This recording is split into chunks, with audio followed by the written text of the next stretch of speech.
보통 신학교에서는 학기를 시작하면서 사경회를 갖습니다. 학기 첫머리에 여러 가지 분주하기도 하고 아직 정돈되지 않은 마음도 있을 텐데 일주일 동안 학교들 혹은 다른 제3의 장소에 가서 일종의 수련회를 하면서 설교도 듣고 기도도 하면서 한 학기를 시작하는 그런 행사를 갖습니다. 당연히 사경회에는 한국교회 아주 대표적인 설교자들과 목회자들이 올 수밖에 없는 그런 사정이죠. 왜냐하면 신학생들이 좀 교만한 게 아닐 겁니다. 어떤 그런 가락이 있어가지고 웬만한 설교를 마음에 차지도 않고 그렇다 보니까 아무래도 그 신학교 사경회에 대해서 사실 기라성 같은 그런 설교자들이 늘 사경회 강사로 서는 그런 사경회입니다. 그래서 친정 기간 동안에 6번의 사경회를 진행했는데 그 6번의 사경회 가운데서 제게 가장 인상적인 사경회는 3학년 2학기 마지막 학기 때 진행했었던 사경회였습니다. 그 사경회에 좀 인상적이었었던 것은 무슨 축구 설교자가 서서 정말 엄청난 말씀을 전했기 때문은 아닙니다. 사실 그 사경회는 사실 시작하기 전부터 좀 학생들 사이에서 약간 기대감이 좀 떨어지는 수련회로 알려지기 시작했습니다. 왜냐하면 보통 때는 이제 정말 기라성 같은 설교자나 목회자들이 사경회 강사로 서는데 그 학기에는 그 학기에 은퇴하시는 기독교 교육학교의 여교수님이 한 분 계셨습니다. 이분이 이제 은퇴하시게 되면 그 다음에 학생들에게 설 수 있는 자리가 있고 은퇴를 기념해서 이 사경회의 강사로 서게 된다 하는 그런 공지가 알려지게 됐었던 겁니다. 이 이야기를 듣는 순간 대체로 저를 비롯해서 저도 마찬가지였고 학생들도 이번 사경회는 대충 진행하는 것이구나 그런 생각을 했습니다. 왜냐하면 교수님들이 사실 학문적으로는 굉장히 가르칠 게 많으시지만 설교하고 이 교육하고 좀 다른 경우가 굉장히 많습니다. 그래서 이 기독교 교육학교의 여교수님도 그렇게 설교를 잘하시는 그런 교수님이 아니신지라 마지막 학기에는 이 신학생들도 다 풀어지는 겁니다.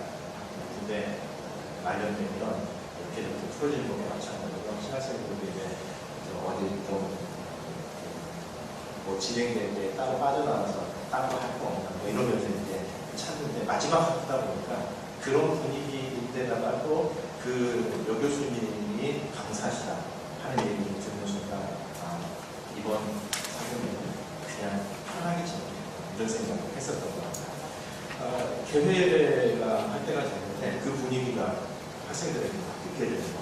그래서 딴 때 같으면 개회에 대한 기대감 이런 것들이 있어서 분위기도 수련하고 차분하고 그런데 그 학기에는 왠지 모르게 개회를 한다고 그러는 것도 수련하고 학생들이 막 6개월 동안 앉아서도 수수수 도무지 계획을 시작하는데 계획을 잡지 않는 그런 분위기였습니다. 근데 이제 어쨌든 강사 되시는 교수님이 올라오셔서 설교를 하신 차례가 됐는데 한동안 아무 말씀을 하시지 않는 거예요. 그러니까 이제 앞에서 뭐가 막 이야기가 돼야 되는데 하다못해 광고가 되고 성경을 읽어야 되는데 앞에서 딱 소리가 멈추니까 학생들 사이에서 긴장이 되기 시작하고 왜 그러지? 뭔 일이 있어? 이러면서 이제 분위기가 가라앉기 시작했는데 자세히 보니까 앞에 강단에서 쳤던 여교수님께서 눈물을 흘리고 계셨습니다. 그러니까 이제 TV 화면이나 이런 걸 통해서 눈물을 흘리시는 교수님의 모습을 보니까 학생들도 조금씩 숙연해지기 시작합니다. 처음에는 교수님 화가 나셨답니다. 학생들이 잘 무시하는 건가 이런 생각 때문에 말씀 전하시고 싶은 생각이 없으셔서 그러시는 것 같다 그렇게 생각을 했는데 나중에 이제 좀 시간이 지나고 난 다음에 설교를 하실 때에 첫 말을 이렇게 시작하셨습니다. 우리 세대도 참 힘겨운 시대를 살았는데 더 힘든 시대를 살아가는 여러분들을 생각하니까 제 마음이 너무 아팠습니다. 하는 말로 설교를 시작하겠습니다. 그러니까 제가 신학생 때 얘기니까 벌써 한 20여 년, 10여 년도의 이야기고 그때 이제 선배 세대에 하셨던 분들의 그 어려움을 너무나 잘 알았었던 겁니다. 그때 사실 생각해보면 교회 목회자들 제대로 잘 배우받지도 못하고 사람들한테 인정받지도 못하고 그렇게 하는 목회사역을 해놨었던 겁니다. 다 교회 저쪽 한 구석에 가서 그야말로 이렇게 가족들이 같이 생활하면서 그렇게 교회 사역을 해봤었던 겁니다. 근데 그 시대보다 훨씬 어려운 시대를 여러분이 살아갑니다. 그리고 그 시대에는 어디에다 깃발을 꽂으면 사람들이 모이기는 했었다는 겁니다. 그래서 기초교회 한다고 하면 사람들이 관심을 갖고 기도도 해주려고 그러고 뭐라도 주머니라도 털어서 도와주려고 하는 분위기 속에서 교회가 정말 크고 자라나는 그런 기쁨이 있었는데 이제 여러분들이 살아가야 될 그 시대는 더 이상 사람들이 그렇지만 경건하지도 않고 오히려 기독교에 대해서 반대하는 그런 분위기가 점점 확산되고 있는데 그런 시대에 복음의 목회자로 살아가는 여러분들을 사랑할 여러분들을 생각하니까 마음이 아프고 그래서 눈물이 좀 떠난다. 떠나지 않고 목회하시는 그 교수님의 여러 가지 많은 생각들이 그곳에 이렇게 응집돼서 그런 눈물로 표현되지 않나 그런 생각을 했습니다. 그래서 그 사경에는 저에게 가장 기억에 남는 사경입니다. 말씀이 좋아서가 아니라 후배들을 정말 사랑합니다. 이 후배들이 살아갈 그 시대에 대해서 깊이 염려하고 있다라고 하는 그런 어떤 선배님, 교수님의 마음이 따뜻하게 느껴져서 기억에 남는 그런 사경이라고 했습니다. 아마 지금 디모데후서를 쓰는 바울의 마음도 그와 같지 않을까 생각합니다. 디모데가 살아갈 그 시대를 생각하면서 바울은 자기도 참 힘겹게 복음의 사역을 해왔지만 힘든 가운데 복음 사역을 해나가는 그 디모데를 생각하면서 마음 한 구석에서 뭔가 짠한 구석이 있는데 디모데후서 3장의 내용입니다. 우리가 이 디모데후서 6번째 시간을 보내고 있는데 1장에서는 사도 바울이 디모데후서 마지막 편지를 통해서 하고 싶었던 한마디 주제를 이야기했었죠. 디모데야, 복음을 얻자. 디모데야, 복음을 위해서 함께 도전하자 하는 그 이야기를 1장에서 했습니다. 그리고 2장에서는 어떻게 우리가 복음을 위해 고난받을 수 있는가, 주님을 위해 고난받는다는 것은 무슨 뜻인가 하는 것에 대해서 세 가지 이미지를 통해서 그림 언어를 통해서 디모데에게 고난받는 삶에 대해서 가르쳤습니다. 그 세 가지 이미지는 군인과 같이 살아가는 것이고, 운동선수와 같이 살아가는 것이고, 농부와 같이 살아가는 것입니다. 사실 참 고생 많이 하고 애쓰는 직업군이지 않습니까? 그래서 우리가 주님을 위해 고난받는 삶을 살아간다고 얘기할 때에도 군인처럼, 운동선수처럼, 농부처럼 그렇게 수고하며 애쓰는 살아간다. 땀 흘리자 이런 이야기를 전반부에서 했었고, 2장 후반부에서는 우리가 그렇게 주님의 일꾼으로, 주님의 제자로 살아갈 때에 공동체가 중요하다 하는 이야기를 강조했습니다. 2장 22절에 보면 주를 깨끗한 마음으로 부르는 자들과 함께 의와 믿음과 사랑과 화평을 따른다라고 이야기하고 있습니다. 그러니까 우리가 혼자서 주님을 위해 고난받는 삶, 그게 아니라 우리가 주님을 위해, 복음을 위해, 복음의 이름으로 수고하는 그 삶을 잘 살아가기 위해서는 우리 곁에 함께 주님을 위해 수고하는 삶, 주님을 깨끗한 마음으로 부르면서 주님께서 가르쳐주신 삶의 길을 함께 되는 그 사람들이 우리에게 필요하다라고 하는 그 이야기를 하고 있는 겁니다. 왜 그렇죠? 우리는 사회적인 존재입니다. 사회적인 존재라고 하는 것은 무슨 뜻입니까?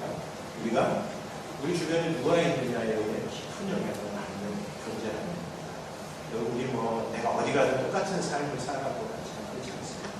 내가 어떤 사람과 교제하고, 내가 어떤 책을 읽고, 그 다음에 내가 어떤 대화를 나누느냐 하는 것이 결국은 우리의 삶의 방향을 결정합니다. 그런 점에서 오늘날 우리 시대에도 우리가 주님의 제자로 정말 복음을 위해 애쓰고 수고하는 일꾼으로 살아가기 위해서는 나 혼자 결단하는 것만으로 부족하고 내 곁에 함께 주님을 위해 수고하고 있으니 다른 사람들이 같이 있을 때 우리가 그 사람을 훨씬 수월하게 살아갈 수 있다라고 하는 그런 이야기입니다. 그런 점에서 우리 다락방 모임은요, 선택이 아니라 필수입니다. 특별히 남자들에게 더욱 그렇습니다. 요즘 이 50대 남성의 고독사가 우리 사회에 심각한 문제로 대두되어 있습니다. 고독사라고 하는 걸 잘 아시죠? 그 사람의 죽음에 대해서 누구도 인지하지 않아요. 그리고 그 사람의 죽음에 대해서 누구에게도 알릴 사람이 없는 고독사입니다. 참 사실 우리가 누구나 다 죽음을 맞습니다. 그러나 우리가 똑같은 그 인생의 과정을 겪어가지만 그 과정을 어떻게 겪어가느냐라고 하는 점에서 우리가 차이가 많이 나는데, 이 50대 남성들이 오히려 연령이 더 많은 사람들이나 여성 특히 우리 현대사회가 갖고 있는 구조적인 문제가 있습니다. 이 남성들은 사실 다른 사람들하고 어울려서 살아가기 때문에 그냥 내 뜻대로 뭔가 이겨붙이다 이런 어떤 생각 속에서 가족들, 애하고 인간관계를 그렇게 풀어가는 겁니다. 늘 이해관계 속에서 관계를 맺어가는 겁니다.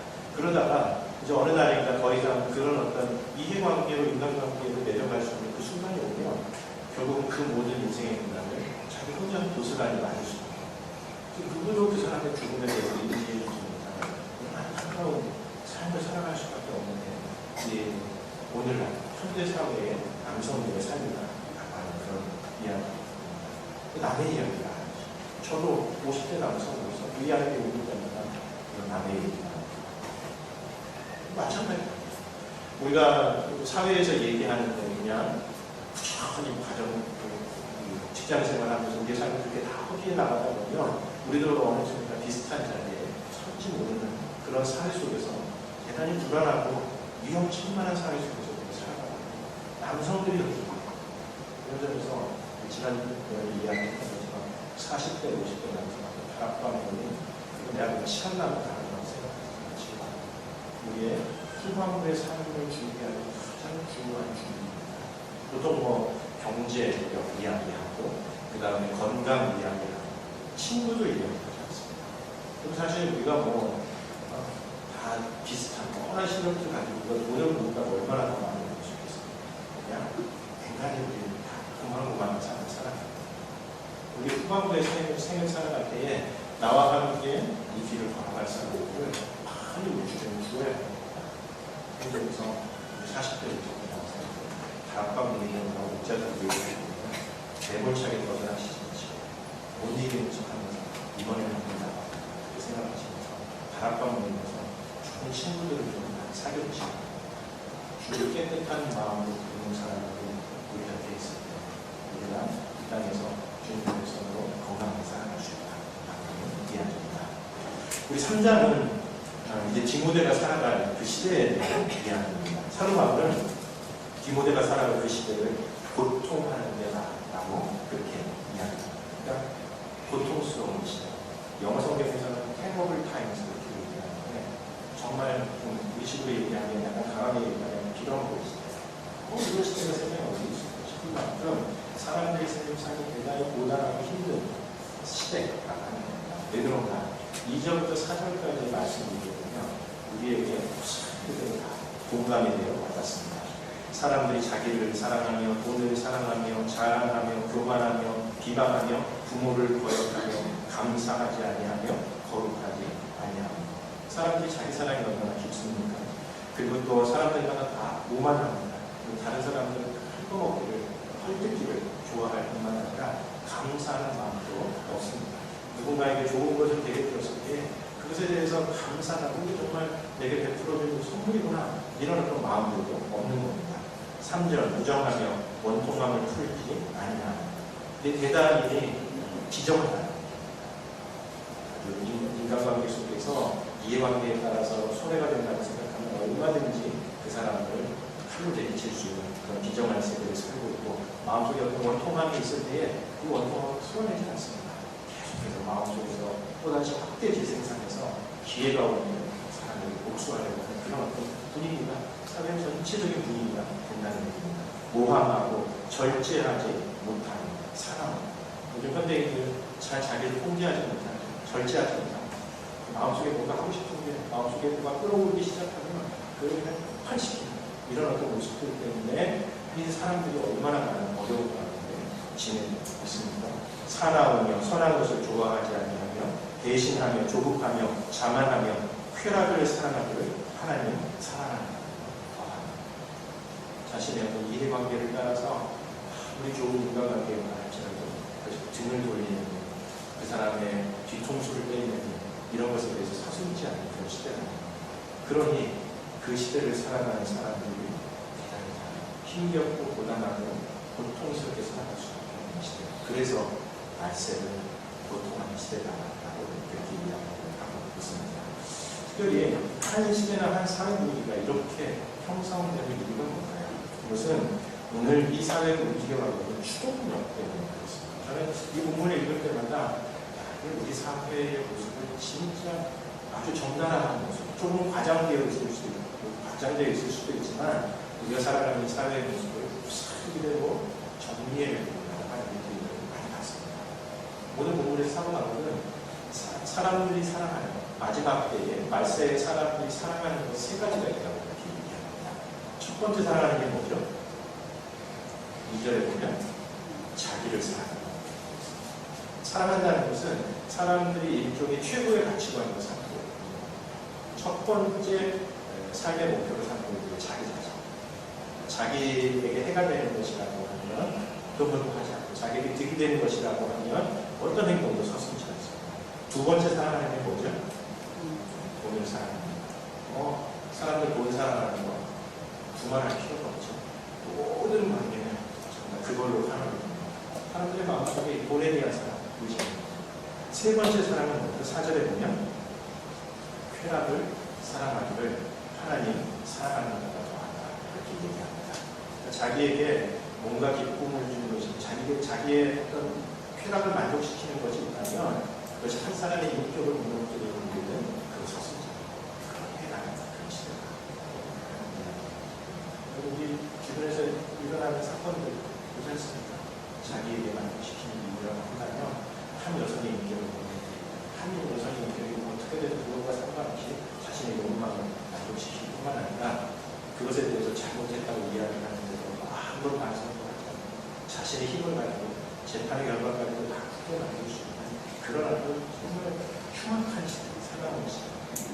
사람이 자기를 사랑하고 돈을 사랑하고 쾌락을 사랑하는 그 모습 때문에 그분은 모든 사람들이 고통스럽게 살아갈 수 있는 것이다. 그래서 사도 바울은 그 시대를 가르쳐서 고통하는 시대다라고 그렇게 이야기하고 있는 겁니다.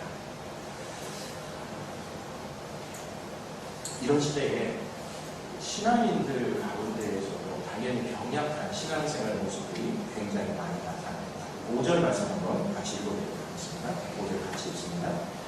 경건의 모양은 있으나 경건의 능력은 무리하니 이 같은 자리에서 내가 돌아서라. 그런 어떤 말세의 마지막 때의 시대 분위기 속에서 어떤 사람들의 종교성, 사람들의 경건 생활도 기본적으로 뒤틀리기 시작한다는 겁니다. 그래서 그런 사실 우리가 신앙생활을 하는 이유는 신앙생활이 우리에게 주는 그런 어떤 힘과 능력을 경험하고 그것을 통해서 살아가기 위한 것인데 그렇게 되지 않고 경건의 모양만 갖추면서 살아가는 분위기들이 신앙인들 가운데 형성되기 시작한다는 겁니다. 종교생활을 반대하지는 않지만 그러나 깊이 빠지지 말고 적당히 신앙생활을 해야 된다. 그런 이야기를 하고 교회를 무슨 친교회장, 사교센터 정도로 생각하면서 교양을 좀 넓히고 인간관계를 확장하는 그런 어떤 것을 생각하는 그런 분위기가 만연되기 시작한다는 얘기입니다. 그런 가운데서 특별히 6절부터 9절까지에서는 그리스도인들 안에 나타나는 대단히 불건전한 병약한 신앙의 특징을 설명하고 있습니다. 6절, 7절 말씀을 보면 그들 중에 남의 집에 가만히 들어가 어리석은 여자를 유인한 자들이 있으니 그 여자는 죄를 중히 두고 여러 가지 욕심에 끌린 바 되어 항상 배우나 끝내 진리의 지식에 이를 수 없는다 라고 기록하고 있습니다. 그러니까 그런 어떤 마지막 때의 그런 험악한 시대 분위기 속에서 종교 생활을 하는, 신앙 생활을 하는 그리스도인들 가운데도 어리석은 여자와 같은 모습을 갖는 사람들이 나타나게 된다는 겁니다. 이 장면은 뭐하고 좀 비슷하냐면 우리 가끔 이단들 집집마다 돌아다니면서 배를 부르고 교회 다니시나보지요? 이러면서 도움이 돼서 찾아왔습니다. 이야기를 나누시고 이러면서 집에 있는 가정주부나 이런 사람들을 떼어낸 그 장면을 지금 생각하고 있는 겁니다. 그러니까 이 마지막 때에 건강하지 못한 신앙생활을 해나가다 보니까 누군가 찾아와서 혹한 이야기를 하면 그 혹한 이야기에 귀가 솔깃해가지고 거기에 훅 넘어가는 이런 어떤 모습을 가르쳐서 사도 바울이 그런 어떤 건강하지 못한 병약한 신앙의 모습들을 갖게 될 것이라고 이야기합니다. 어떤 점에서 이 어리석은 여성, 어리석은 신앙인이 어떤 의미에서 병약하냐? 오늘 말씀에서는 항상 배우나 끝내 진리의 지식에 이를 수 없다라고 이렇게 이야기를 하고 있습니다. 아무리 신앙생활을 해도 늘 제자리입니다. 신앙생활을 10년 하고 20년 하면 뭐합니까? 그냥 처음 신앙생활 했었던 거하고 똑같다는 얘기입니다. 더 이상 인격적인 성숙도 없고 성경에 대해서 하나님에 대해서 아는 것도 없고 제자리 걸고 빙빙빙빙 돌아가는 그런 삶을 살게 된다는 겁니다. 여러분 이런 신앙생활은 재미도 없습니다. 그렇죠? 20년 동안 맨날 몇십 년 동안 똑같이 하는데도 내 안에 아무런 신앙의 진전이 없다. 그런 신앙생활이라는 사실을 때려치는 거죠. 아무런 재미도 없습니다. 그런데 그런 병약한 신앙생활의 모습을 이 마지막 때가 되면 그리스도인들 가운데 어리석은 여성과 같은 어리석은 여자와 같은 그런 모습들을 갖춘 그런 신앙인들이 많이 나타나게 되는 것이다 라는 이야기입니다.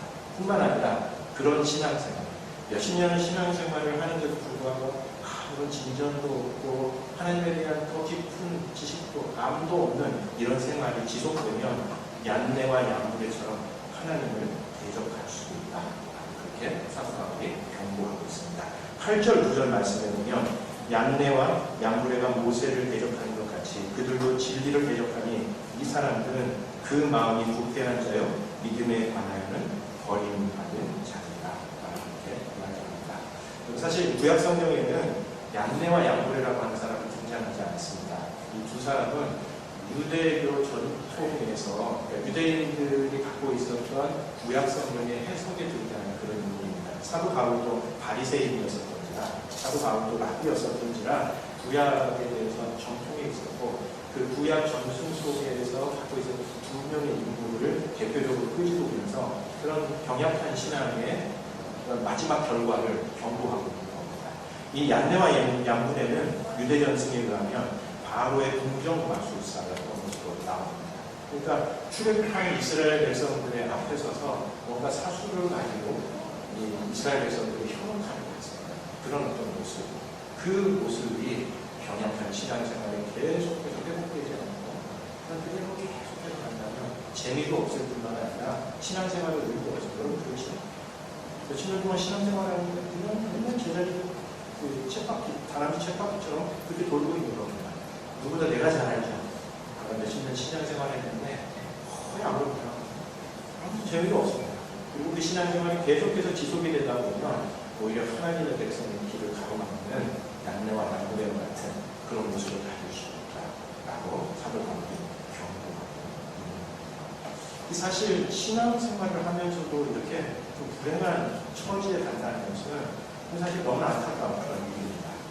왜 그런 처지에 처하게 되었을까에 대해서 아마 현대를 살아가는 우리 나 자신의 모습, 우리의 모습, 병약한 신앙인이 왜 현대사회 속에서 왜 그리스도인이 병약한 신앙인이 되는가에 대해서 두 가지 부분에서 제가 좀 묵상하면서 두 가지로 초점을 맞췄습니다. 첫 번째는 죄와 욕심의 문제라고 해서 해결되지 않는 병약한 신앙. 우리 안에 있는 죄와 욕심의 문제를 해결하지 못할 때 우리는 병약한 신앙에 그대로 처하게 된다는 이야기입니다. 오늘 말씀에 보면 6절과 7절에서 이 어리석은 여자가 늘 배우는데도 왜 진리의 지식에 도달하지 못합니다. 그러니까 맨날 성경 공부도 하고 좋은 무슨 신앙 부흥에 있을 때 거기 가서도 맨날 말씀도 듣는다는 얘기입니다. 늘 배우려고 하는 자세를 가지고 있다는 겁니다. 그런데도 불구하고 참된 지식에 하나님에 대한 알미 더 이상 자라지도 않고 성장하지도 않는 이유가 뭐냐에 대해서 6절 말씀에 보면 하반절에 그 여자는 죄를 중히 지고 여러 가지 욕심에 끌림과 되어 있기 때문이라고 얘기합니다. 그러니까 이 여성은 자기 안에 있는 죄의 문제, 욕심의 문제를 해결하지 못한 채 그것을 만족시키기 위해서 하나님의 말씀도 배우고 신앙생활도 열심히 합니다. 그러면 말짱섭니다. 아무런 효과도 일으키지 못합니다. 경건의 모양은 있을지 모르지만 경건의 능력은 그 안에서 아무것도 발휘되지 못한다라고 하는 이야기입니다. 그런 점에서 우리의 신앙생활 가운데에도 우리 안에 우리 그리스도인에 대한 이야기입니다. 불신자에 대한 이야기가 아닙니다. 불신자 당연히 죄와 욕심 가운데 끌려가는 삶을 살죠. 그러나 우리 그리스도인들도 여전히 그리스도인이 되고 난 다음에도 죄와 욕심의 문제가 우리 안에 살아있을 수 있다. 그리고 이것이 우리의 신앙생활을 흘러가기 시작하면 우리들도 병약한 신앙생활에 처하게 된다 하는 그런 이야기입니다. 죄와 욕심, 욕망이 하나님의 진리를 왜곡할 수 있다. 근데 이것은 성경이 우리에게 너무 크게 가르치는 내용입니다. 로마서 7장 8절에 보면 사도 바울이 로마서 7장 정도 되면 사도 바울이 그리스도인들 안에 거룩한 삶에 대해서 다루는 부분입니다. 성화, 우리가 그리스도인이 되고 난 다음에 이제 칭의, 너 의로운 이신칭의 믿음으로 말미암아 의롭게 되었다. 너 하나님의 자녀다. 라고 하나님 앞에 어떤 구원의 첫 출발점을 떼는 것이 중요하죠. 그게 이제 3장 4장에서 다루는 내용입니다. 그리고 난 다음에 5장, 6장, 7장에서 사도 바울은 그리스도인 그 이후에 어떻게 하나님 앞에 거룩한 삶을 살아갈 수 있고 어떤 삶이 하나님 앞에 그 성화를 가로막는 장애물인가 하는 것에 대해서 다루는데 로마서 7장 8절에서 바로 그 부분을 이야기하고 있습니다. 그러나 죄가 기회를 타서 계명으로 말미암아 내 속에서 온갖 탐심을 이루었다라고 하는 구절이 나옵니다. 이 구절은 처음에 보면 되게 이상합니다. 왜냐하면 계명으로 말미암아 내 속에 탐심이 형성된다는 그런 이야기입니다. 이상해요. 계명 이게 이제 하나님의 말씀입니다. 쉽게 얘기하면 구약에 기록된 하나님의 말씀을 들으면서 이게 오히려 우리 안에 탐심으로 형성된다라고 하는 그런 이야기. 이 구절은 진짜 이상합니다. 어떻게 보면 무슨 얘기를 하고 있는 거예요? 사도 바울이 거기 보면서 좀 이상한 말씀이 있는 거 아닌가 싶을 만큼 우리의 일반적인 어떤 이해 이것을 좀 뒤집어 놓는 그런 말입니다. 그런데 이 말씀이야말로 오늘날 우리 그리스도인들의 삶에서 대단히 중요한 문제를 지적해주고 있습니다. 왜 그런가 하면 우리 안에 이 죄와 욕심의 문제가 온갖 탐심의 문제가 해결되지 않은 채 그것을 가지고 성경을 읽을 때 그 성경은 오히려 우리들에게 더 많은 탐심을 부추기는 계기가 될 수 있다는 뜻이기 때문에 그렇습니다. 여기 기회를 탄다라고 하는 이 말은 지렛대를 삼는다는 뜻이라고 합니다. 정확하게. 여러분 지뢰 혹시 원리 아시죠? 지뢰의 받침대를 어디로 놓느냐에 따라서 여기서 조금만 힘을 가하고 조금만 움직여도 저쪽 편에서는 아주 큰 움직임이 일어나는 것과 마찬가지로 우리가 하나님의 말씀을 하나님의 말씀대로 읽는 것도 중요하지만 그 하나님의 말씀이 자칫 잘못하면 우리 안에 있는 이 죄가 하나님의 말씀을 지렛대로 삼아서 오히려 우리의 탐심을 확장시키고 우리의 탐심을 더 증폭시키는 그런 어떤 계기가 될 수 있다. 그런 이야기입니다. 우리 그런 사례들을 우리 주변에서 꽤 많이 볼 수 있습니다. 예를 들면 우리 비정규직 보호법 같은 것이 대표적인 경우라고 생각합니다. 사실 좀 지난 이야기긴 하지만 비정규직 보호법이 우리 사회에 일종의 합의로서 만들어졌을 때 이 법의 취지는 뭐냐면 비정규직으로 일하는 사람들이 이 사람들이 일자리 때문에 정규직과의 그 차이가 너무 오래 가지 않도록 보호해주자라는 그런 원래 좋은 취지가 있었습니다. 그렇죠? 그래서 2년 동안 비정규직으로 있고 난 다음에 그 이후에는 정규직으로 전환하는 것을 이 법이 규정해 놓습니다. 그럼 이 법 자체는 정말 선한 의도를 가지고 있는 법입니다. 그런데 우리가 잘 아는 것처럼 이 비정규직 보호법은 그렇게 이용되지 않았습니다. 어떻게 이용되었죠? 2년이 지나면 그 사람이 누구든 아무리 일을 잘하는 사람이 칼같이 잘하는 그 역할을 도리어했습니다. 그래서 비정규직 보호법이라고 하는 그 법의 취지를 완전히 역행하는 그 일이 실제로 사회 속에서 비일비재하게 일어났습니다. 왜요? 우리 안에 있는 욕심, 우리 안에 있는 욕망, 이것이 그 법을 지렛대로 삼아서 훨씬 더 악한 일들을 저지를 수 있습니다. 하나님의 말씀도 마찬가지입니다. 우리 안에 있는 욕망과 욕심의 문제가 우리 안에 해결되지 않는다면 우리는 하나님의 말씀을 가지고 우리의 죄를 더 증폭시키는 계기로 삼을 수 있다라는 그런 뜻입니다. 지난 주간 동안에 우리 사회에 명성교회 세습 문제 때문에 아주 핫 이슈가 되었었습니다. 여러분, 이 명성교회 세습 문제 분명히 통합지 교단에는 세습 금지하는 법 조항이 있는데도 불구하고 8대 7로 15명 가운데 8명이 이 세습은 합법이다라고 결정했었던 이유가 뭔지 아십니까? 아마 아실 겁니다. 이 헌법에는 은퇴하는 목사는 세습을 하지 못한다는 게 있습니다. 그래서 재판부에서는 뭐라고 얘기했냐면 은퇴한 목사이기 때문에 김상환 목사님이 은퇴한 그 한 해 전인가 한 해 반 전인가 은퇴하셨거든요. 그랬으니 이 법에 저촉되지 않아요. 우리 안에 있는 이 욕심과 우리 안에 이 욕망이 법 하나쯤 이렇게 해석을 좌우합니다. 이유가 자기는 돈이 있으니 집 한국에 있는 사람은 이런저런 관계를 내수해가지고 할때 시대가 말도 안 돼요. 그럼 세습 금지하는 법 조항을 완전히 뒤집어가지고 세습을 다 꺾어가요. 누구들 세습을 못하겠습니까? 이렇게 얘기해요. 정말 무서운 거예요. 우리 안에 이 죄와 욕망의 문제를 해결되지 못한다면 우리도 마지막 때 나약한 그리스도인으로서 그래 살아갈 수 없다라고 하는 그런 이야기입니다. 그런 점에서 우리가 하나님 앞에 나가서 우리 안에 있는 죄와 욕망에 여전히 우리가 그리스도인이 되는 다음에도 우리의 부족함 때문에 우리 안에 싹 움직이고 있는 언제든 우리를 굴복시키려 하는 이 죄와 욕망의 문제를 잘 다스리는지 우리는 그냥 경건의 모양만 갖추지 그리스도인이라고 남들이 인정해 줄지는 모르지만 그 가운데 정말 우리를 새롭게 해주고 우리 안에 새로운 하나님의 어떤 역사를 일으켜가는 그런 능력을 맛보지 못하는 병약한 그리스도인으로 전락해버리고 하는 이야기입니다. 두 번째 원인은 고난을 피하려고 하는 자세. 이것이 그리스도인들을 병약하게 만듭니다. 10절부터 12절까지의 말씀에서 사도 바울은 자신이 어떤 고난을 겪었는지에 대해서 설명하면서 디모데, 네가 그것을 너무나 잘 알고 있지 않냐라고 그렇게 이야기를 합니다. 10절 나의 교훈과 행실과 의향과 믿음과 오래 참음과 사랑과 인내와 박해를 받음과 고난과 또한 안디옥과 이고니온과 루스라에서 당한 일과 어떠한 박해를 받은 것을 내가 과연 보고 알았거니와 주께서 이 모든 것 가운데서 나를 건지셨다.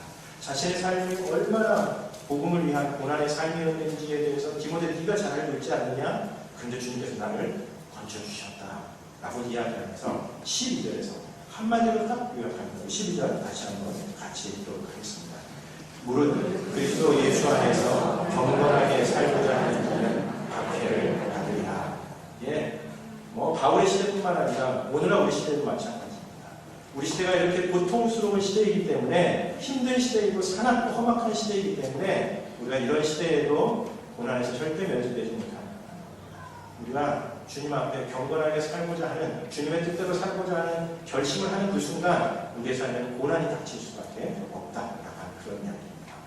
그런데 그 고난을 피하려고 할 때 가급적 아니라고 편안하게 신앙생활하면서 가급적 어려운 일들도 안 하고 어떻게 신앙생활을 해보는 길을 찾으려고 할 때 그런 신앙은 병약한 신앙이 되어버립니다. 왜요? 우리가 잘 아는 것처럼 우리가 하나님에 대한 하나님을 아는 지식은 그냥 책상 위에 앉아서 성경 구절 몇 구절을 안다고 우리 하나님을 아는 것이 아니라 우리의 삶의 현장 속에서 그 삶이 실현되는 그렇습니다. 우리의 삶의 현장 속에서 하나님의 말씀을 실현하기 위한 그 고난과 수고, 어려움 그것을 피해갈 수 없다. 그것을 피하려고 하는 순간 아니라고 편안하게 신앙생활을 하려고 하는 그 순간 우리는 병약한 신앙생활의 굴레를 벗어날 수 없다라고 하는 그런 이야기입니다. 이것도 성경이 우리들에게 당연하게 가르치는 내용입니다. 로마서 8장 17절에 보면 자녀이면 또한 상속자 곧 하나님의 상속자요 그리스도와 함께한 상속자니 우리가 그와 함께 영광을 받기 위하여 고난도 함께 받아야 할 것입니다. 우리가 하나님 나라의 상속자라고 하는 우리가 하나님 나라의 상속자가 되는 그 순간 우리에게 약속이 주어집니다. 하나님 나라가 이 땅에 임할 때 놀라운 영광이 우리가 들어갈 겁니다. 그러나 그 영광이 들어가기 전에 우리가 이 땅에서 고난받는 삶을 살아가셔야 됩니다. 이거 피해갈 수 없다는 이야기입니다. 이 고난을 능히 맞서서 이겨낼 때 우리의 신앙이 훨씬 더 건강하고 탄탄한 신앙으로 잘 잡아갈 수 있다라고 하는 권면의 말씀입니다. 그런 점에서 우리가 이 힘든 시대, 힘겨운 시대, 우리의 진로에 대해 산치 앞을 내다볼 수 없고 우리의 가정이 정말 불안불안한 가운데 우리의 미래가 어찌 풀려갈지 알지 못하는 이런 힘든 시대를 살아가고 있지만 이 마지막 때에 우리가 어떻게 살아가야 할 것인가에 대해서 오늘 본문이 주는 두 가지 메시지가 있다고 생각합니다. 첫 번째로는 고난을 피하려고 하지 마라라고 하는 겁니다. 왜요? 우리가 주님 앞에 바르게 살아가려고 한다면 고난을 피할 수 없기 때문에 그렇습니다. 무릇 그리스도 예수 안에서 경건하게 살고자 하는 자는 핍박을 받는다. 박해를 받는다. 고난을 피해갈 수 없다는 그런 이야기입니다. 그런 점에서 어설프게 고난 피해가려고 어설프게 좀 편안하게 신앙생활해가려고 해봤자 소용이 없다는 얘기입니다. 피해가는 그 자리에서 또 다른 고난이 우리에게 주어질 것이고 고난에 당당하게 맞서서 그래 한번 이 고난하고 마음부터 싸우자 이런 어떤 자세를 가지고 마지막 때를 살아가야 한다는 그런 이야기입니다. 아주 유명한 말 가운데 피할 수 없으면 즐겨라라고 하는 말이 있죠. 고난도 마찬가지입니다. 일단 피해보려고 애쓰다가 더 이상 피할 수 없다는 생각이 들면 한번 즐겨보자, 한번 해보자 이런 어떤 생각을 가지면 태도도 달라지고 우리 안에서 그것을 바라보는 여러 가지 우리 마음 안에 자세도 굉장히 많이 달라집니다. 여러분 소나기 맞으면서 축구 해보신 기억 있으시죠? 축구를 막 하는데 소나기가 막 내리기 시작할 때 갈등의 순간이 생기기 시작합니다. 축구를 접어야 해요. 그럴 때에 축구를 하기로 마음먹으면 축구, 그 진창 속에서 축구를 하면 굉장히 즐겁습니다. 그거 싫은데 축구하려고 하는데 왜 비가 와 이런 생각을 하면 그 축구는 망가지는 축구가 되고요. 비가 와 한번 해보자. 비 내려도 한번 소나기 맞으면서 축구해보자 그러면 이상한 만족감이 생깁니다. 남들은 해보지 않으면 약간 좀 미친 짓을 하는 그런 느낌도 들고 남들은 해보지 않으면 좀 묘한 만족감 이런 것들이 들기 시작합니다. 고난도 마찬가지입니다. 피하려고 해봤겠자 피할 수 없는 겁니다. 어설프게 피하지 말고 그냥 그 고난에 맞서기 시작하면 그 고난이 우리들에게 훨씬 더 유익을 가져다 줄 수 있습니다. 영적으로 하나님 앞에 든든히 세워주는 그 역할을 하게 된다는 겁니다. 제가 한 2, 3년 전에 그냥 아무런 약속도 없이 인천공항에 부기장을 만나러 갔었던 적이 있었습니다.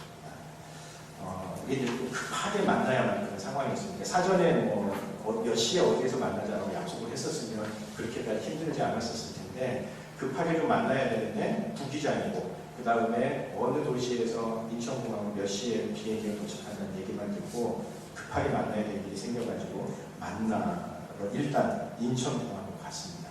근데 이제 결론부터 얘기하면 반나절 동안 엄청나게 고생을 했습니다. 개고생을 했습니다. 개고생이 표준말이라고 하는데 하여튼 고생을 엄청나게 했습니다. 왜냐하면 공항에 갔거든요. 근데 제가 머릿속에 상상하던 공항이 아니더라고요. 그래서 거기 공항에 갔다가 일단 공항 전체를 아는 사람도 없고요. 그 다음에 화물 가서 보니까 그게 이제 화물 그 비행기인 거예요. 그래서 화물 터미널로 또 갔다가 근데 또 그 기장이나 부기장들은 또 인천공항으로 원래 내린다는 거였어요. 그래가지고 하루 종일 전철을 한 6번 타고 그 안에 공항버스를 타고 반나절 그 안에 돌아다녔습니다. 처음에는 마음속에서 불만이 이만큼 생겼습니다. 내가 어쩌자고 부기장 만나자고 그래가지고 고생을 하나 시키고 이따고 공항 만든 땡그라미 누구냐 이런 생각이 들고 좀 예측 가능하게 공항을 만들어야 되잖아요. 부기장 만나려고 하면 어디 가면 머릿속에 있는데 예측 가능하게 공항을 만들어야지. 도대체 아무도 부기장 어디로 만나는지 모르도록 이따구로 공항을 만들었나 싶은 생각이 막 들어가지고 불끈불끈 솟아올랐는데 그렇게 한 시간쯤 지나니까 마음속에서 이런 생각이 들더라고요. 그래도 고생 한번 해보자. 그래 좋다. 한번 해보자. 여기서 한 반나절 고생했어요. 진짜. 집에 보니까 한 3시쯤 되는 거예요. 근데 저는 이때의 이 경험이 제게 굉장히 중요한 경험이었습니다. 왜냐하면 그렇게 마음을 먹고 한번 해보자, 고생해보자 이렇게 생각을 하니까 그 과정들이 제게 되게 많은 것들을 깨닫게 했습니다. 제가 알지 못했었던 사실에 대해서 그렇구나 라고 하는 것에 대해서 굉장히 많이 배우게 되는 그런 계기가 되었습니다. 요즘 힘든 시대죠. 어차피 힘듭니다. 고난 어설프게 피하려고 하지만 그 고난에 맞서는 노기수도 그렇다고 생각합니다. 노기수 도전해 보십니다. 노기수를 피한다고 해서 고난을 피해지지 않습니다. 노기수에 가 있는 토요일 하루 중에 여러분들의 머릿속에는 노기수 가서 땀 흘리는 다른 형제자매들의 모습이 떠오르기 시작하면서 여러분들은 분명히 죄책감이 시작하실 거예요. 고난을 피하려고 한다고 해서 피할 수 있는 그럴 바에는 그냥 같이 가서 나누자. 이렇게 생각을 하면 얼마나 좋은지 모릅니다. 가기 싫은데 어떻게 피해볼까 하면 하루 종일 기분도 좋지도 않고 죄책감도 들고 다음날 와서 예배 드리는데도 개운하지 않을 겁니다. 노기수 도전해 보시기 바랍니다. 젊은 세대도 마찬가지라고 생각합니다. 사실 요즘 젊은 세대들 생각하면 선배 세대들보다 참 힘든 시대를 살아가고 있습니다. 마치 그 신학교 여교수님이 저희들을 보면서 느끼셨던 그 마음의 정서가 이제 제한이 없습니다. 왜냐하면 요즘 저도 진짜 힘들게 살아갑니다. 그리고 우리 시대에는 대학을 졸업할 때에 웬만한 지역에서 합격증 서너 개를 들고 대학을 졸업했어요. 저희 친구 가운데에 학점 저보다 진짜 낮은 녀석이 있었는데 얘도 마지막에 F도 받고 그랬거든요. 근데 마지막에는 진짜 내로라 하는 대기업에 4장 합격증 지서를 받고 어디가 좋냐고 그 중에 하나 선택했습니다. 요즘 그렇지 않죠. 몇 년을 고생하고 제대로 된 직장을 찾기 참 쉽지 않습니다. 우리는 이게 어떻게 훌륭할지 모르면서 참 힘든 그런 시대를 살아가고 있습니다. 우리도 쉽지 않았는데 젊은 세대들이 우리 미래 세대들이 펼쳐가는 삶을 생각할 때 하나님 속에서 찬양 속에서 이들에게 또 다른 복음을 위한 고난의 힘을 얹어주는 것이 아닌가라고 하는 그런 불편한 마음이 솔직히 있습니다. 그런 걸 이 젊은 세대들이 그 모든 고난의 삶 어차피 고난을 겪는 과정입니다. 우리 시대에 고난 주님 앞에 주님을 위한 고난의 삶을 살아가라고 마음을 먹어보시기 바랍니다. 제가 지난 주간 동안에 우리 광복절 이어서 프로그램들마다 광복절 관련 프로그램을 많이 하는 것을 들었는데 그 가운데 한 라디오 프로그램에서 뉴스 프로그램에서 안중근 의사가 사형을 확정되고 난 다음에 어머니 조마리아 여사가 보냈었던 마지막 편지를 읽어주는데 그게 되게 공감이 됐었습니다. 안중근 의사도 가톨릭 신앙인이었고 아마 어머니도 조마리아만 내놓기에 가톨릭 신앙인이었던 것 같습니다. 어머니의 그 그릇만큼 자신이 컸구나라는 그런 생각이 들었습니다. 이 길지 않아서 제가 한번 인용해 보도록 하겠습니다. 네가 만약 늙은 어미보다 먼저 죽는 것을 부유라 생각한다면 이 어미는 무슨 거리가 될 것이다. 너의 죽음은 너 한 사람 것이 아니라 조선 전체의 국민을 짊어지고 있는 것이다. 네가 항소를 한다면 그것은 일제의 목숨을 부건하는 것이다. 네가 나라를 위해 이에 이은즉 땅만 먹지 말고 죽으라. 옳은 일을 하고 받은 형님이 비겁하게 삶을 구하지 말고 대의에 죽는 것이 어미에 대한 표현이다. 아마도 이 편지가 이 어미가 너에게 쓰는 마지막 편지가 될 것이다. 여기에 너의 수위를 지어보내니 이 옷을 입고 가. 어미는 현세에서 너와 지역에 가기로 소치하니 다음 세상에는 반드시 소리나는 천국의 아들이 태어난다라고 하는 편지입니다. 우리 젊은 세대들은 힘든 세대에 살아가고 있습니다. 나 자신의 삶을 추스리려고 쉽지 않은 그런 시대입니다. 그러나 여전히 이 시대에 누구든 그리스도 예수 안에서 경건하게 살려고 합니다. 고난을 받을 수 없습니다. 그래서 함께 고난 받는 그들을 볼 수 있다는 것도 오늘 이 부분을 우리들이 이야기해 줍니다. 왜냐하면 이 디모데후서 전체가 디모데에게 복음을 위해 고난받는 삶을 살아가고 살아갑니다.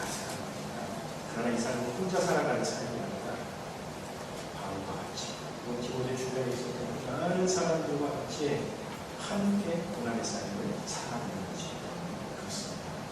여러분 만약 혼자 받는 고난이라고 하면 진짜 힘들고 어려울 겁니다. 그러나 누군가 그 어려움을 같이 하는 사람들이 있고 그 사람들과 이 어려움의 과정들을 같이 경험해보겠다라고 하는 것은 그분들에게 얼마나 큰 위로가 되는지. 그래서 이 디모데후서는 디모데야 복음을 위해 함께 고난을 받자라고 디모데를 초청하는 그 말씀입니다. 여러분이 똑같은 고생이라도 함께 할 때 가는 기분이 좋습니다. 어제 모기수 다녀오신 분이 보니까 하루 지나고 나면 뭐가 그렇게 즐거운지 다들 그냥 무슨 것을 피웠어요. 아마 돈 주고 그 녹수 가서 그 사전 작업하라고 했으면 그렇게 기쁘지 않아요. 그냥 자신의 마음속에서 하고 싶어서 하는 수고예요. 이 수고를 한 10명 되는 사람들이 같이 갔다 오니까 그냥 자기들끼리 너무나 웃을 곳이 마음만에 있는 겁니다. 만약에 이 수고를 누구 한 사람에게 혼자 시켜가지고 가서 그 수고 다 너 혼자 하고 한 2, 3일 후에 와라고 하면 형제교 얘기하고 일을 받은 바닥까지 앞으로 앞으로 내가 신앙생활을 하게 됐습니다. 그러나 함께 고난을 같이 할 때 그것이 쉽지 않은 힘든 일이었지만 그것이 오히려 사람들에게 너무나 좋은 신앙적인 기쁨을 가져다 줍니다. 그래서 성경에서는 고난의 코미론이라는 표현이 있습니다. 고난은 성도들의 교제, 가장 튼튼한 공동체가 어떤 공동체입니까? 함께 고난받는 공동체, 가장 튼튼한 공동체. 우리 정서 가운데 그 고난에 대한 정서가 가장 힘든 시절에 대한 정서가 가장 많습니다. 그래서 우리 연애하고 싶은 대상이 있을 때 한번 높은 산에 올라가서 얘기하잖아요. 같은 걸음으로 그 어려운 시기를 이겨내는요, 묘한 정서적인 문제가 생겨요. 그 기독교 공동체도 마찬가지입니다. 나 혼자 개별적으로 주님을 위해 고난받는 삶을 살아가는 것이 아니라 나와 똑같이 고난받는 이 사람들이 함께 있다는 것에서 이루어진 공동체, 그것이 고난받는 공동체입니다. 공동에서 우리 노기수에도 함께 고난받는 공동체의 모습을 같이 만들어갔으면 좋겠습니다. 저는 노기수의 저의 목표는 이중의 고난을 받는 것입니다. 그래서 그 힘든 자리에서 일을 못한다고 구박받는 게 저의 목표입니다. 만약에 그 구박을 저 혼자 받으면 대단히 힘겨울 것입니다. 그러나 여러분하고 비슷한 고민하고 계시는 분들은 몇 명 같이 오시면 저하고 같은 자리에서 이중의 고난을 함께 받기 때문에 정서적인 의미가 깊어질 줄 믿습니다. 동의 안 하시는 분들. 아무튼 우리 마지막 때 힘든 시대를 살아가고 있습니다. 고난을 피하려고 해봤자 피할 수 없는 시대. 이럴 때는 그래, 힘들어 고생해보자, 수고하자 라는 마음을 먹는 것이 우리에게 더 큰 유익이 됩니다. 새로 시작되는 한 주간 주님의 수고하는 신실한 제자로 살아가는 교우님들 되시기 바랍니다. 기도하겠습니다.